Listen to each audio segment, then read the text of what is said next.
All right, you little rascals, we're back. We're going to be looking at chapter 16.2 today. The pages in your book are pages 517 to 521, and the title of this chapter is Life in the Army. So here's a little depiction just to refresh your memory. We have the Union States up here in dark blue. We have the Confederate States down here in red. And in this light blue color, this lovely North Carolina Tar Heel blue, we see the border states right here. All right. So the Civil War, we're going to be talking about the experiences of average soldiers today. So I want you to click on this link down here. That is a bugle tune called Reveille that if you were a soldier in those days, you probably didn't like it so much because it would wake you up in the morning. It's like an alarm clock for people before there were alarm clocks. All right, so today we're going to learn why so many civilians volunteered to fight in the Civil War and how new technology brought many unexpected hardships for soldiers.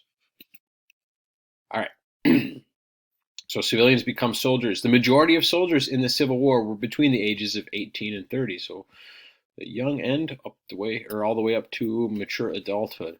So both Confederate and Union armies had younger and older soldiers. This is a crazy number right here. They had soldiers as young as 11, it's younger than you guys, and soldiers up to 83 years old. That's pretty old right there. I can't imagine them being very effective fighters, but it was hard in a situation like this that to turn down people who were volunteering to be soldiers. So I guess they were taking people up to 83 years old.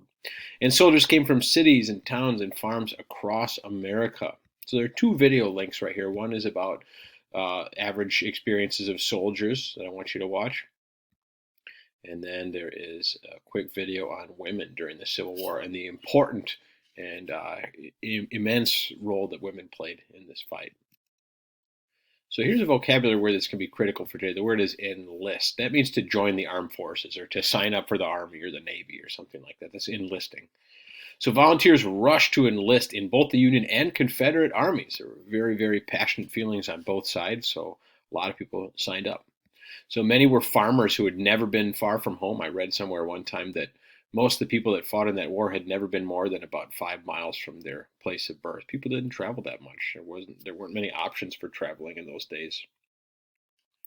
Some had ridden a train for the first time to enlist in the Army, and then German and Irish immigrants make up the largest ethnic groups of volunteers. They'd been coming over during the 1800s. At the beginning of the war, African Americans wanted to fight too, and they viewed that the war was a way to end slavery. But neither the North or the South accepted African Americans into their armies at first, but as the war dragged on and soldiers were lost in battle or to disease, they realized that maybe they would have to reconsider that policy. So by 1862, Congress passed two acts which led the North accepting African Americans into their ranks. So the North, let's be clear on that right now. The South hasn't done that. So here's a picture of the 54th Regiment, Massachusetts Infantry. They're famous for a movie that was made about them called Glory that came out in the late 80s. And if this were a traditional school year and we were still meeting in class, we would be watching that movie. It's pretty good. All right, so here's a link to an article about the 54th Massachusetts Regiment. So I want you to read that too. It's from the History Channel. So the 54th Regiment Massachusetts Infantry was a volunteer Union regiment organized in the American Civil War. Its members became known for their bravery and fierce fighting against Confederate forces. It was the second all-black Union regiment to fight in the war after the 1st Kansas Colored Volunteer Infantry Regiment. So Massachusetts didn't have very many African American residents, but by the time the 54th Infantry Regiment headed off to training camp 2 weeks later, more than 1,000 men had volunteered. The most famous enlistees were Charles and Lewis Douglas, two sons of the abolitionist Frederick Douglass that we learned about a couple weeks ago. So in all, about 2 million men served in the Union Army, and less than 1 million fought for the Confederacy. Remember, we looked yesterday at the difference in populations of the Union and the Confederacy. There were something like 22 million people lived in the North, the northern states, the ones that remained loyal to the Union, and about 9 million lived in the states that made up the Confederacy. And of those 9 million, it was about 4 that were slaves who were not going to be available for fighting. They were not going to arm slaves.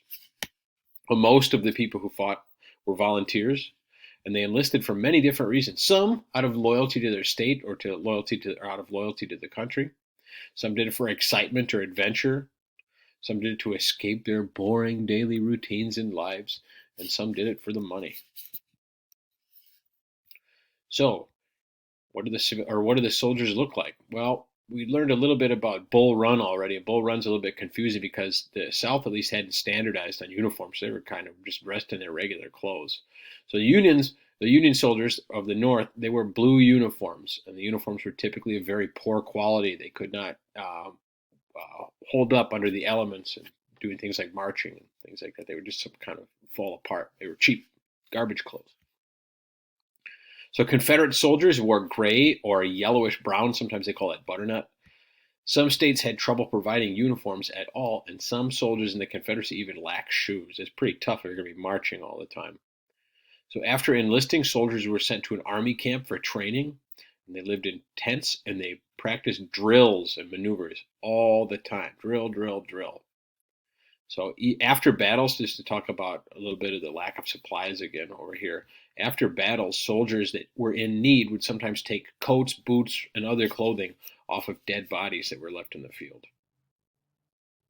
So here is a depiction of a rebel soldier over here and a northern soldier over here, a Union soldier. So you'll see these names. These are just like, they're not real people. These are almost like composite names or caricature names of an average southern soldier. They call him Johnny Reb for rebel. And they call the northern soldiers Billy Yank for Yankee, which is a term for somebody from the north.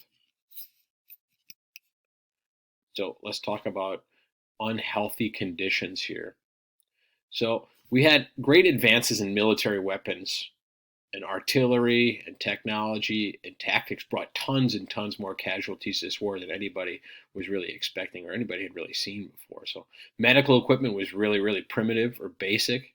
And often medical equipment increased the number of casualties because it spread disease. Doctors in those days didn't realize of how small germs were that you couldn't even see them and they could spread disease. So they unwittingly or unknowingly spread disease in these crude like field hospitals where they were trying to save soldiers' lives or repair really ugly wounds that some of them had received. So military camps were dirty and smelled of garbage and latrines, I should say. Latrines are bathrooms. So imagine that. You can't escape it either. You have to stay in that camp and it smells like garbage and toilets. Gross. Soldiers were often very unclear. They went, or I should say unclean. They went weeks without bathing or washing their clothing. Can you imagine how bad this must have smelled? And there was very poor hygiene or personal cleanliness, which also added to the spread of disease and germs. So here are some pictures of the primitive medical equipment that they were using in those days in those field hospitals. If this had been a normal school year, we would be taking a field trip this Friday to Milton, and we would actually see a recreation of an Army field hospital. But this is a bone saw right there. You would saw through somebody's bones to cut off an arm or a leg or something if the situation called for it. Pretty grim, pretty brutal. So Civil War prison camps. The war was difficult for all soldiers, but prisoners had an especially hard time. In both the North and South, prisoners faced terrible conditions in prison camps. Now, there used to be a policy where any Southerners who were caught by the North would be traded for Northerners who were caught by the Confederate Army. They would just swap prisoners, a prisoner exchange, they would call it. But as the war went on, for various reasons, that broke down. So you'd have all these prisoners, and they would not be sent back to their countries, and they would just pile up in these really, really unsanitary and dirty camps. So in New York, there was Elmira, and that was where the Northerners kept Confederate prisoners. In 1 year, more than 24% of the 12,000 plus prisoners died of sickness or the severe weather. That's about 3,000 people died. Andersonville, Georgia, that's probably the most infamous one. This is where they had Union or Yankee soldiers imprisoned after they were captured. So they had very little shelter or drinking water.